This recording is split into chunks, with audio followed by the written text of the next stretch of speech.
Olá, sou o pastor Silva novamente, pastor da Igreja Betel Filadélfia, voltando aqui até vocês para concluir a mensagem da Páscoa 1, que tinha como título Páscoa, cultura humana ou cultura de Deus. E naquela mensagem vimos que existem duas culturas que orientam a humanidade sobre a questão da Páscoa. A cultura humana, cujo símbolo da Páscoa é o coelho e o ovo, hoje mais difundido como o ovo de chocolate. Essa Páscoa, na verdade, ela é apenas uma cultura, algo vazio, cujo objetivo é mais um entretenimento, mas não tem repercussão espiritual. Satisfaz apenas a necessidade física de nesse dia as pessoas comerem chocolate, satisfaz sua necessidade e tem uma relação de confraternização que não alcança a profundidade do verdadeiro propósito da Páscoa estabelecido por Deus. E terminamos aquela mensagem com a seguinte pergunta: por que na Páscoa de Deus foi necessário Jesus ser sacrificado? Lembre-se que lá na Páscoa do Egito foi sacrificado um cordeiro, um animal. E na Páscoa de Deus é sacrificado o Cordeiro de Deus, o próprio Jesus Cristo. Por quê? Eu quero trazer esse contexto lendo a Bíblia, tá bom? Eu quero começar lá em Hebreus capítulo 10, preste atenção, a partir do versículo 1. Ora, visto que a lei tem sombra dos bens vindouros, não a imagem real das coisas, nunca jamais pôde tornar perfeito os ofertantes, com os mesmos sacrifícios que ano após ano perpetuamente lhes oferecem. Então nós vimos que a Páscoa lá de Êxodo era apenas um vislumbre dessa Páscoa realizada por Deus, onde Jesus Cristo foi apresentado como cordeiro e foi sacrificado. E aqui está dizendo, ora, visto que a lei tem sombra dos bens vindouros, não a imagem real das coisas. A imagem real da Páscoa é Jesus Cristo. Continuando o versículo 2. De outra sorte, não teriam cessado de ser oferecidos, porquanto os que prestam culto, tendo sido purificados uma vez por toda, não mais teriam consciência de pecado.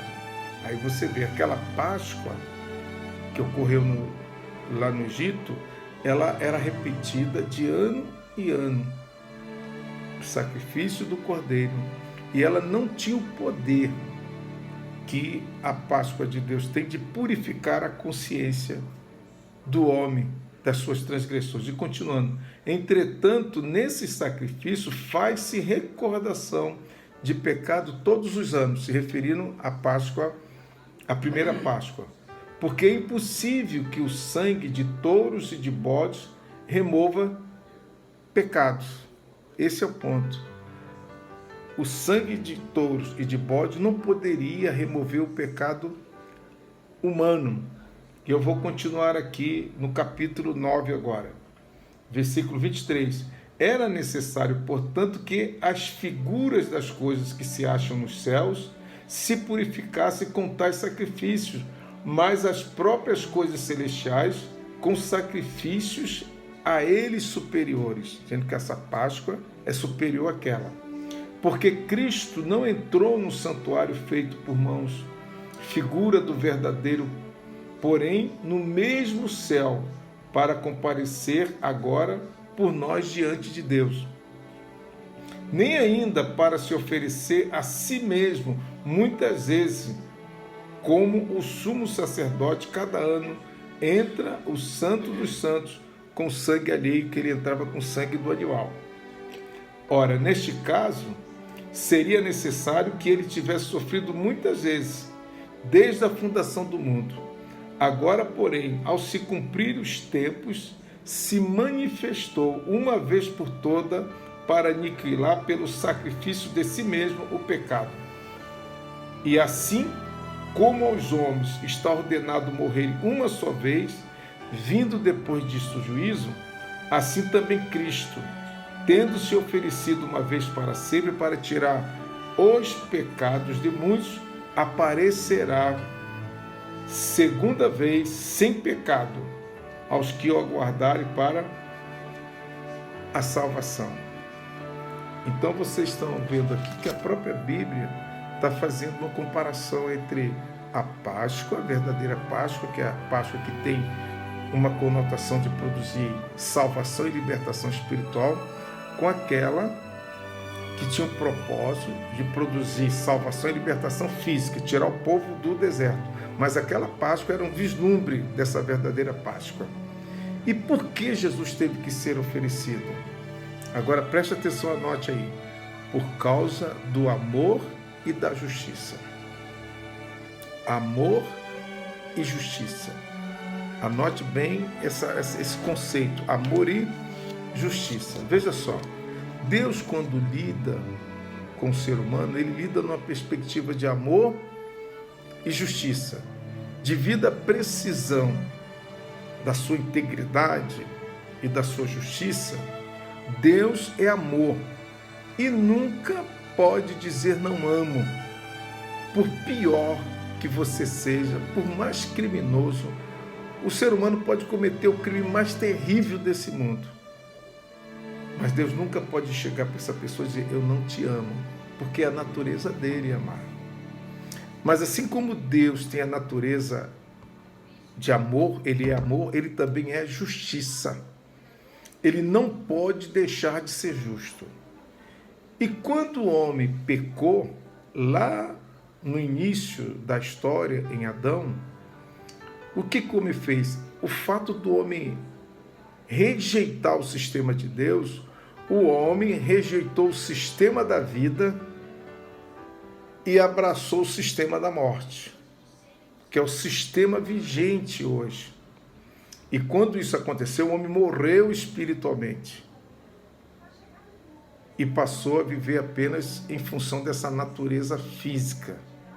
Ele deixou de ter vida espiritual, que é a verdadeira vida, e passou a viver em função da natureza física. Então, tudo que o homem constrói, a razão pela qual ele trabalha, estuda, que ele faz ciência, tudo é visando a manutenção desta vida. E que vai morrer de qualquer maneira. É a única certeza que você sabe, quando você nasce aqui, você sabe que vai morrer. Então, desde aquele tempo, o homem investe na morte, porque ele vive a vida toda vivendo para uma vida que vai se acabar, porque perdeu a noção da vida espiritual. Naquele tempo, Deus poderia julgar o homem, cumprir o que a lei determina, exterminar o mal da face da terra. Mas como o homem ama o homem, corrigindo, como Deus nos ama, o amor impôs a ele uma necessidade de salvar o homem. Então, em vez de Deus, o homem já está condenado, já foi condenado naquela época. Em vez dele determinar a data de execução da pena naquela época, ele deixou para o último dia, que vai ser a segunda volta de Jesus Cristo. Então, ele deixou para a segunda volta de Cristo. Nesse período daquela data até a volta de Cristo, Deus então executou um plano para resgate desse homem.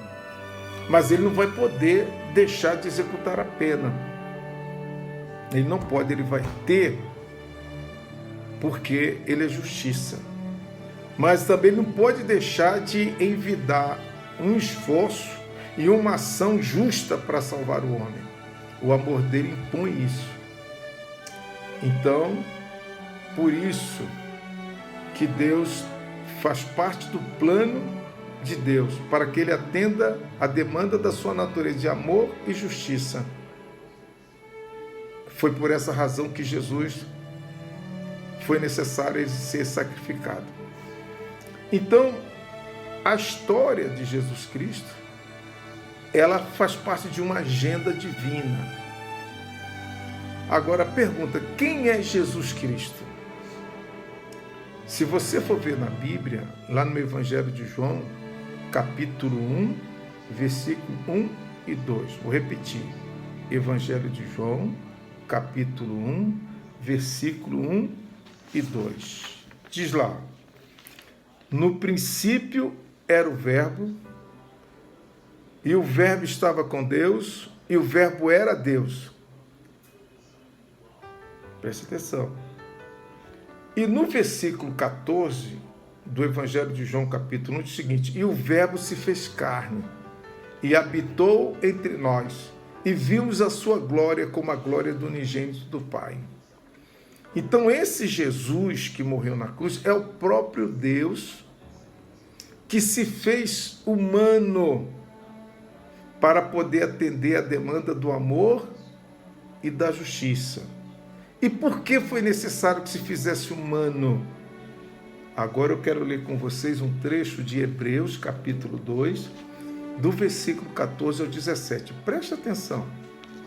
Diz assim, Hebreus, capítulo 2, do versículo 14 ao 17.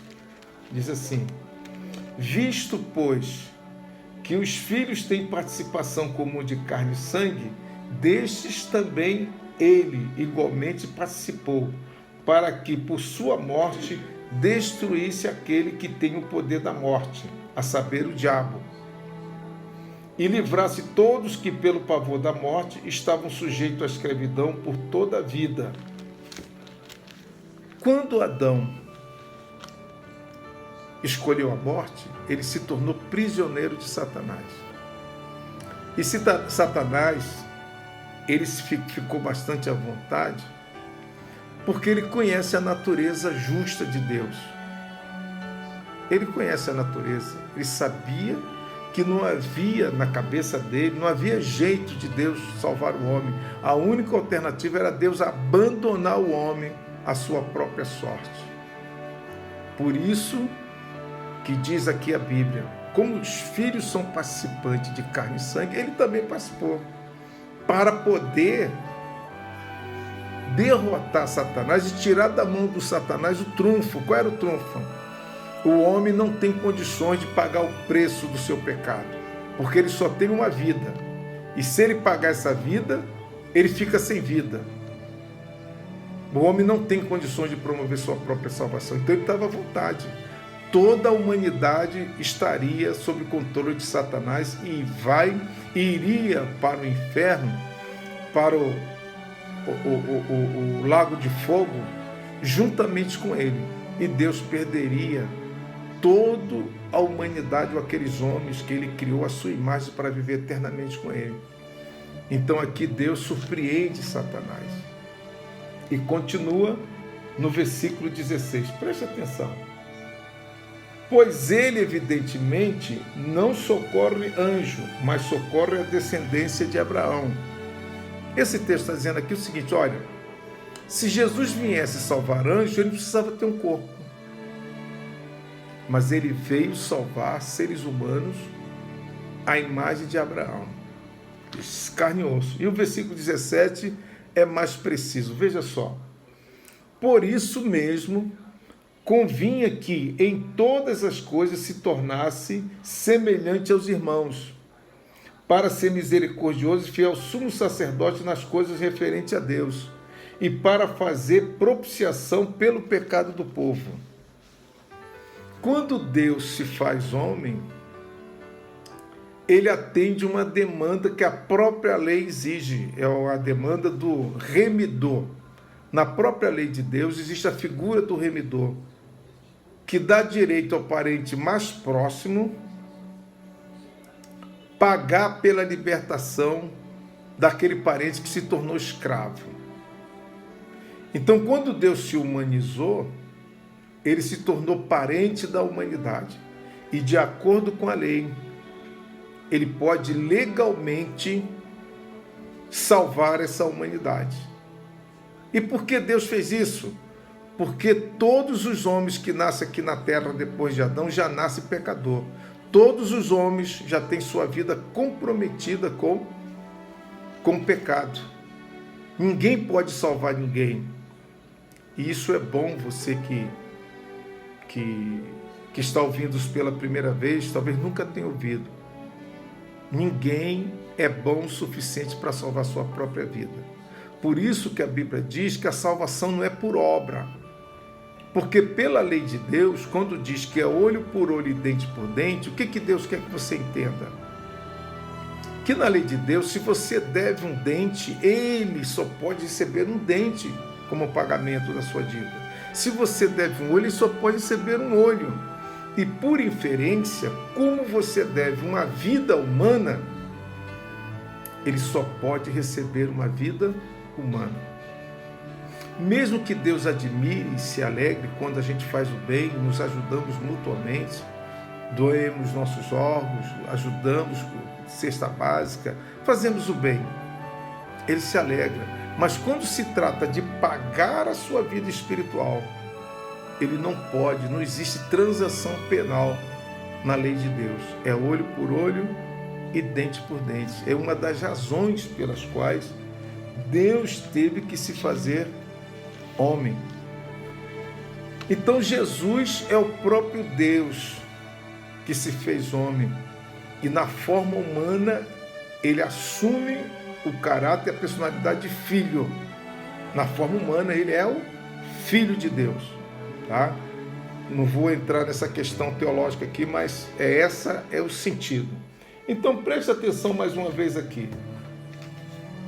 Lá em João, no capítulo 6, veja como Jesus se referia à necessidade da morte dele para produzir essa salvação. Diz aqui, João capítulo 6, a partir do versículo 47. Veja só. Em verdade vos digo, quem crê em mim tem a vida eterna. Eu sou o pão da vida. Preste atenção nessa metáfora. Vossos pais comeram maná no deserto e morreram, se referindo, naquela época, os judeus que liam a Bíblia e se aferravam na primeira Páscoa e na experiência com Deus no deserto. Então, agora, vossos pais comeram o maná no deserto e morreram. Este é o pão que desce do céu, se referindo a ele, para que todo que dele comer não pereça. Eu sou o pão vivo que desceu do céu. Se alguém dele comer, viverá eternamente. E o pão que eu darei pela vida do mundo é a minha carne. Disputavam, pois, os judeus entre si, dizendo, como pode este dar-nos a comer sua própria carne? Eles não entendiam. Como muitos ainda não entendem isso daí. Porque isso precisa de uma sabedoria espiritual, é coisa que o Espírito Santo dá. Por isso que muitas pessoas também têm dificuldades que tentam compreender essas coisas com a mente natural. A mente natural não consegue fazer uma interpretação adequada. E continua. Respondeu Jesus, em verdade vos digo, se não comerdes a carne do Filho do Homem e não beberdes o seu sangue, não tendes vida em vós mesmo. Quem comer a minha carne e beber meu sangue tem a vida eterna, e eu ressuscitarei no último dia. Pois a minha carne é verdadeiramente comida e o meu sangue é verdadeiramente bebida. Quem comer a minha carne e beber o meu sangue permanece em mim e eu nele. Assim como o Pai que vive me enviou, e igualmente eu vivo pelo Pai, também quem de mim se alimenta por mim viverá. Este é o pão que desceu do céu, em nada semelhante àquele que vossos pais comeram, e contudo morreram. Quem comer este pão, viverá eternamente. Você está entendendo a metáfora? Agora vamos aqui por um momento lá de Mateus, no capítulo 26, quando Jesus realiza a cerimônia da Páscoa, e ele então se apresenta como o cordeiro que deve morrer. Mateus 26, de 26 a 28, diz o seguinte: Enquanto comiam, quero lembrar aqui que essa Páscoa que Jesus está realizando aqui é na mesma data daquela que foi realizada lá no Egito, milhares de anos antes. Então os judeus sempre repetiam, Jesus aqui está repetindo, só que nesse momento aqui Jesus substitui o cordeiro animal por ele e usa como símbolo o pão. Veja só, enquanto comiam, tomou Jesus um pão e abençoando-o, partiu e o deu aos seus discípulos, dizendo: comai, tomai, comei, isto é o meu corpo. Está vendo o que ele disse lá em João? O meu corpo verdadeiramente é comida. Tá? E continua. E a seguir tomou o cálice e, tendo dado graças, o deu aos discípulos, dizendo: bebei dele todos, porque este é o meu sangue, o sangue da nova aliança, derramado em favor de muitos para a remissão dos pecados. Então aqui você está vendo o contexto espiritual da verdadeira Páscoa. Então Jesus, o próprio Deus, veio à terra na forma humana porque não tinha um homem sequer. Porque se fosse possível existir um homem justo, sabe o que Deus fazia? Executaria a justiça sobre todos os demais e começaria tudo de novo, mas não existe nenhum homem justo. Então ele tem que resgatar o homem esse homem pecador, mas tem que satisfazer a lei. Então, no lado do amor, o que Deus faz? Eu amo tanto você que eu prefiro morrer por você do que condená-lo. Essa é a posição de Deus, aí que você dimensiona o amor de Deus pela humanidade. É por isso que a Bíblia diz que Deus não tem prazer na morte do ímpio. O ímpio é aquela pessoa que despreza, faz pouco caso dele, não liga para ele, nem se importa. Ele não tem prazer. Mas Deus tem prazer na morte do justo, daquela pessoa que foi salva por Jesus Cristo. Ele tem prazer. Porque cada pessoa que morre sem participar dessa Páscoa, Deus perde essa pessoa definitivamente. Nunca mais essa pessoa vai voltar a viver com Deus. Vai viver eternamente aliado a Satanás e vai sofrer a mesma sorte de Satanás. Para você ter uma ideia, quero ler aqui também João capítulo 3, a partir do versículo 16, melhor. Diz assim: porque Deus amou o mundo de tal maneira que deu o seu Filho unigênito, para que todo aquele que nele crê não pereça, mas tenha vida eterna. Porquanto Deus enviou o seu Filho ao mundo, não para que julgasse o mundo, mas para que o mundo fosse salvo por ele. Quando ele diz mundo, é todas as pessoas do mundo. Viu? Jesus não veio nessa primeira vez para julgar. Ele veio para salvar. E continua aqui no 18. Quem nele crê não é julgado. O que não crê já está julgado, porque não crê no nome do unigênito Filho de Deus. E o julgamento é este, que a luz veio ao mundo e os homens amaram mais as trevas do que a luz, porque as suas obras eram más. Essa é a razão porque muita gente odeia o Evangelho e odeia Jesus Cristo.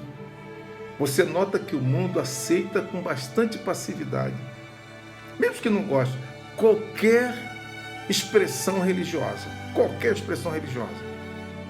Ninguém rejeita. Mas quando se fala do crente em Jesus, as pessoas se afastam, criticam, perseguem. Na maioria, eu mesmo já fui perseguido com um teçado na mão. Tá? As pessoas correu atrás de mim através de teçado lá em São Luís. Já fui ameaçado dentro de ônibus lá em Belém do Pará. Só porque eu estava distribuindo folheto. Só por isso. Mas batem outras pessoas nas portas e ninguém tem nenhuma reação. Por que isso? Porque exatamente o homem, ele quer permanecer na sua condição e nem percebe que está se autodeteriorando e se autodestruindo, sem perceber. Por isso que cada geração vai produzindo uma geração pior do que a outra. Então, por causa da justiça de Deus, o amor entrou em ação para oferecer primeiro a salvação e de graça. Deus sabe que nenhum homem tem condições de pagar o preço que é a sua própria vida, só que nós só temos uma vida. Se Deus cruzasse os braços, ficasse lá esperando alguém dentre nós merecer ser salvo, Ele não salvaria ninguém. Então Ele tomou a iniciativa e veio para nos salvar.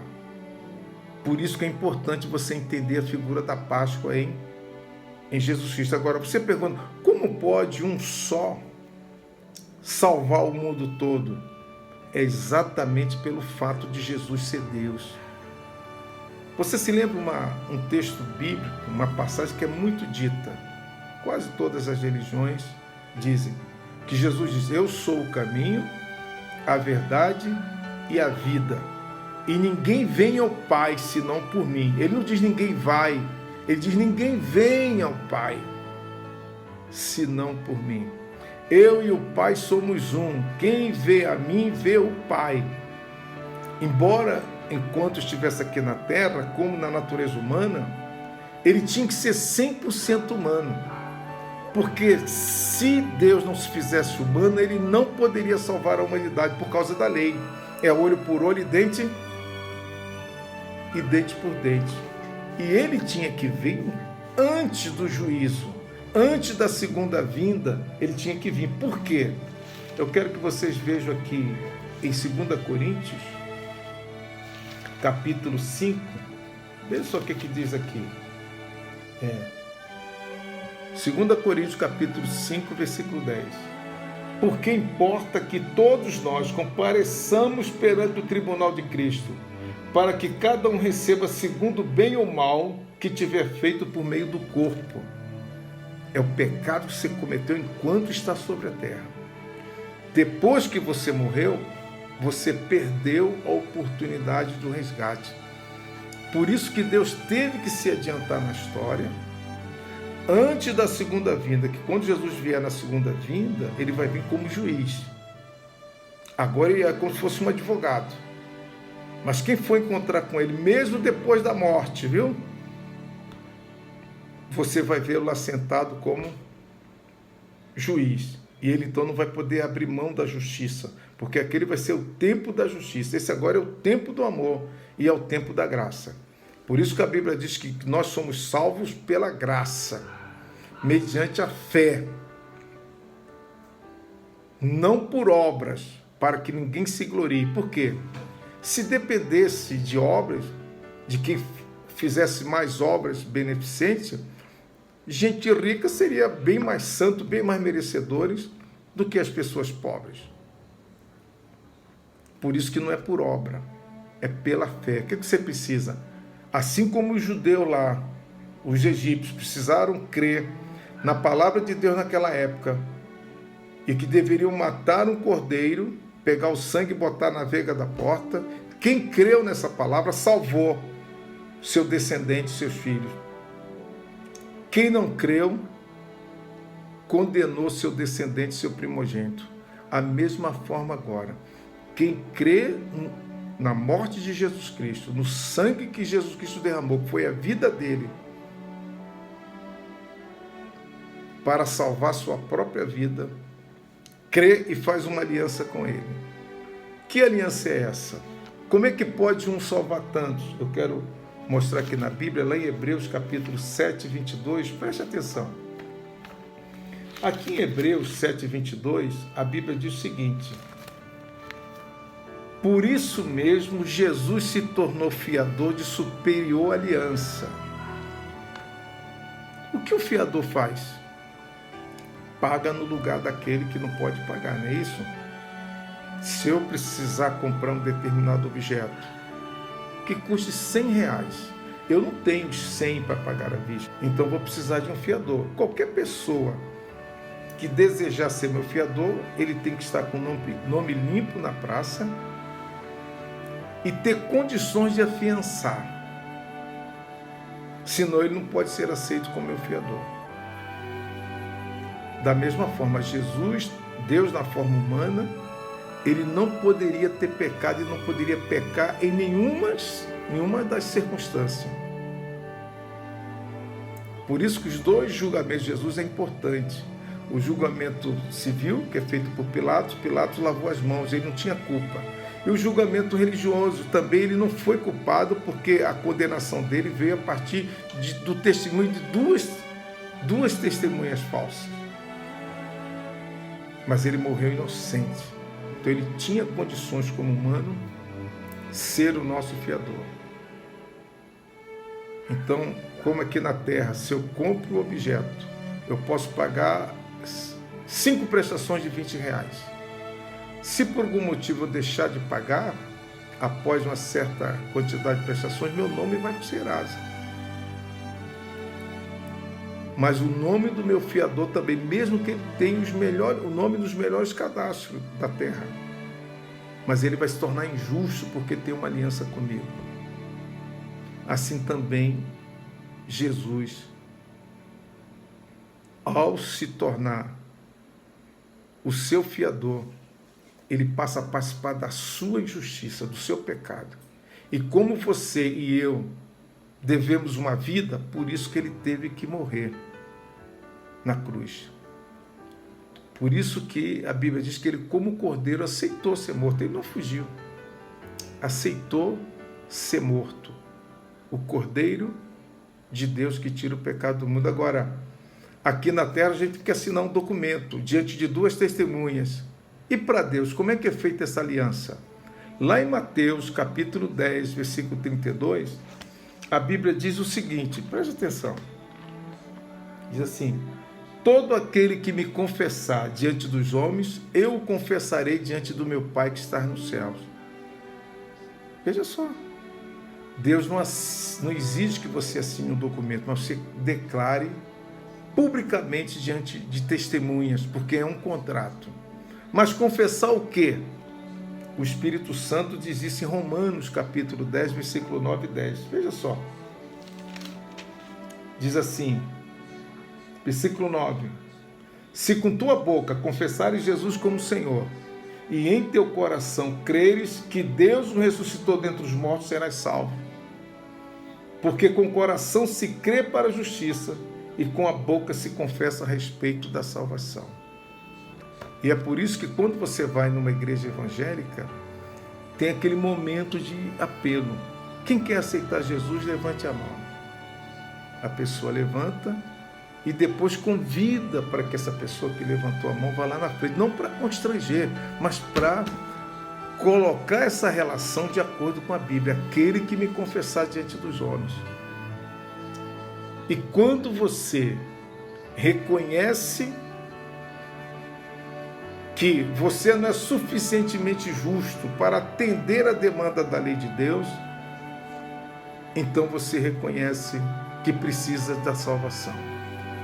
É nesse sentido que Jesus disse: eu não vim para os sãos, eu não vim para os justos, eu vim para os pecadores. Mas só percebe essa relação da Páscoa e que leva o indivíduo a se associar com Jesus Cristo nessa Páscoa, só quem tem consciência que não é justo.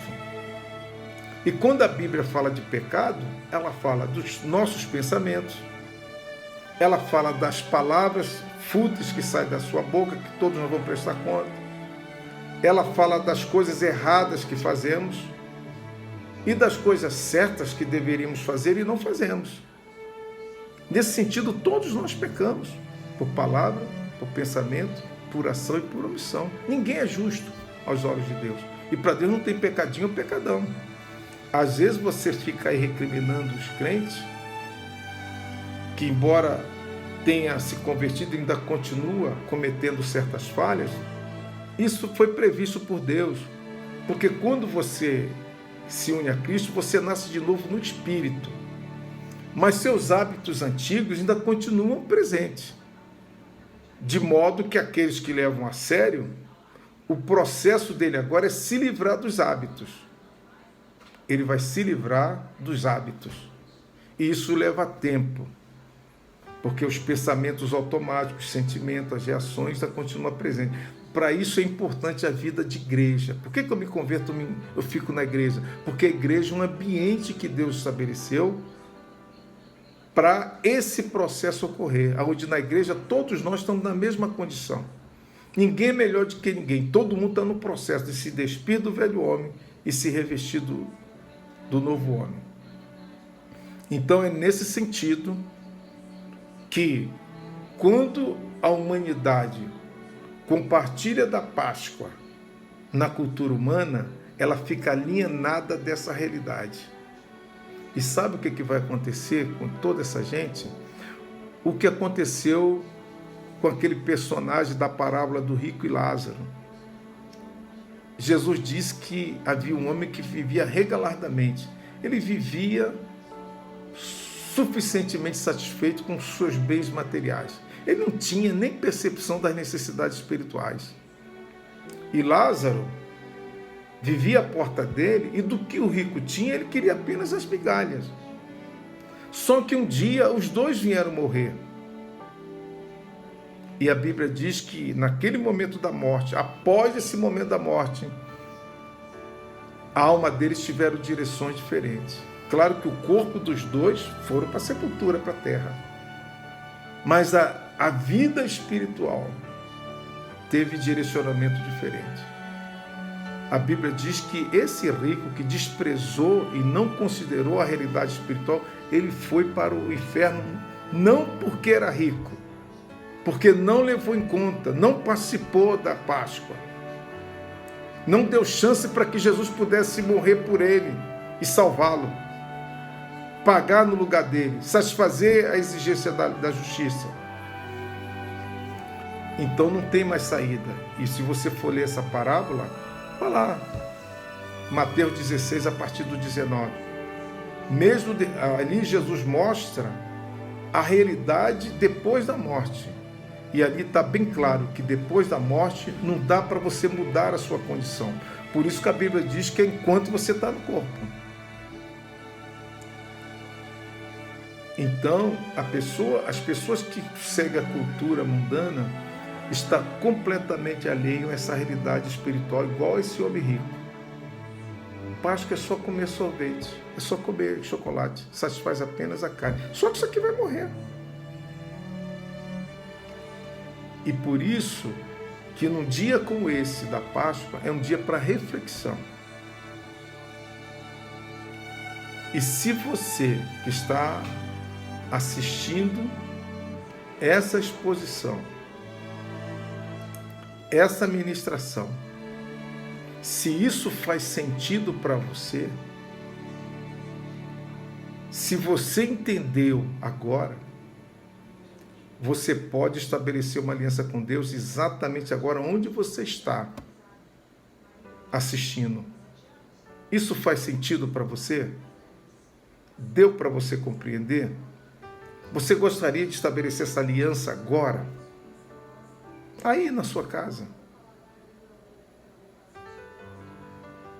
Você deseja? Então, se você deseja, eu gostaria de orar por todos aqueles que livremente estão querendo fazer essa aliança com Deus através de Jesus Cristo, participar da Páscoa do verdadeiro Cordeiro. Eu vou fazer uma oração, depois vou pedir para você repetir uma outra oração comigo, tá bom? Então abaixe sua cabeça e me acompanhe nessa oração. Não precisa falar nada, apenas ouça. Senhor Deus e Pai Todo-Poderoso, esta palavra é o Teu Evangelho, o Evangelho da Nova Aliança. Eu peço que a todos aqueles que estão sendo tocados pelo Teu Espírito, que o Senhor lhes conceda um verdadeiro arrependimento. Reconheça a natureza do seu pecado. Dá a ele, meu Pai, entendimento. Dá a eles uma fé verdadeira, que venha confiar na Tua justiça. Em nome de Jesus Cristo. Amém. Agora repita comigo essa oração. Diga assim: Senhor Deus, diga seu nome todo, na Tua presença, confesso a Jesus Cristo como meu Senhor e único Salvador. E no meu coração Eu creio que Jesus Cristo veio em carne, morreu na cruz e ressuscitou para pagar o preço justo pelos meus pecados. E eu creio na tua justiça. Reconheço que a minha vida está fora de controle. Reconheço que eu não consigo fazer o bem que eu quero. Não consigo evitar o mal que eu não quero. Reconheço que muitos estão presos pelas drogas, pela prostituição, pela lascívia, pelo engano, pela mentira, pela rebeldia, filhos rebeldes. Mas eu quero, na tua presença, reconhecer o meu pecado especificamente. Talvez você tenha feito um aborto. Então confesse a Deus esse pecado que você fez. E diga: Senhor, eu creio que por conta desta aliança, segundo a tua palavra, Jesus se tornou meu fiador, de modo que o pecado, a morte que ele morreu na cruz há 2000 anos atrás, ele estava fazendo um pagamento no meu lugar.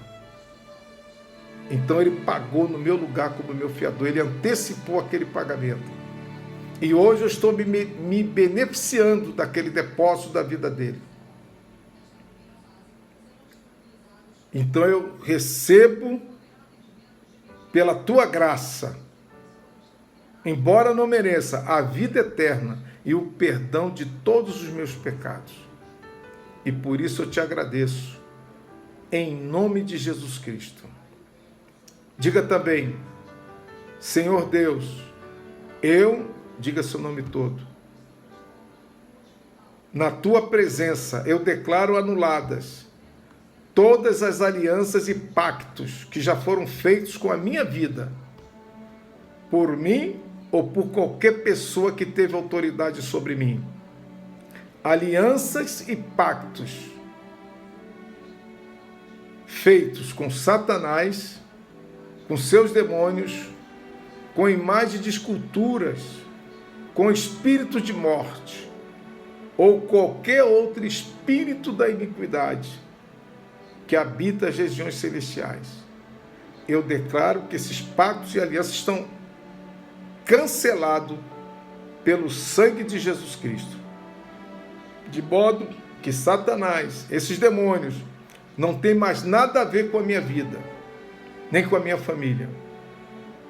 E eu consagro agora meu corpo, meu coração, minha alma, meu espírito, minha vontade, meus pensamentos, somente a ti, Pai Celestial. A Jesus Cristo, meu Senhor e Salvador, e ao Espírito Santo, meu Consolador. E te agradeço de todo o coração, em nome de Jesus Cristo. Amém. Se você fez essa oração, bem-vindo à família de Deus. Agora você precisa, segundo a Bíblia, você nasceu de novo da natureza espiritual, não no corpo, nem na sua alma, nas coisas antigas, mas existe uma nova natureza em você que nasceu de novo. Agora você, assim como você nasceu biologicamente, você precisou crescer. Agora você vai precisar também crescer espiritualmente. Se você fez essa oração, por gentileza, eu vou deixar aqui um telefone para você entrar em contato comigo, tá bom? Anote aí: 27 997 77 4606. Vou repetir: 27 997 77 4606. Apenas ligue para dizer: olha, pastor, eu fiz aquela oração e eu tenho uma aliança com Cristo, eu participei da Páscoa verdadeira, da Páscoa do Cordeiro de Deus, e eu vou poder dar algumas orientações e talvez até mandar para você algum material para você começar a estudar, tá bom? E que Deus abençoe a todos. Feliz Páscoa, porque hoje é domingo da Páscoa, é o dia da ressurreição. Jesus está vivo, por isso que ele pode testemunhar de você. Como ele disse, olha, aquele que me confessa diante dos homens, eu confessarei diante do meu Pai. E ele faz isso porque ele morreu, pagou o preço como homem e ressuscitou. E agora ele está recebendo, está vendo o fruto do seu sacrifício com a vida de cada um de vocês. Vamos orar. Meu Pai Todo-Poderoso, eu quero te agradecer por esse tempo e quero pedir que em todas as nações, em todo o Brasil, em todo o lar, em que essa mensagem for pregada, que o Senhor toque os corações e venha produzir vida e salvação, que a Páscoa venha ser celebrada e os objetivos da Páscoa venham ser alcançados no coração de todos que vierem a crer. Em nome de Jesus Cristo. Amém. Até a próxima. Deus abençoe a todos. Obrigado.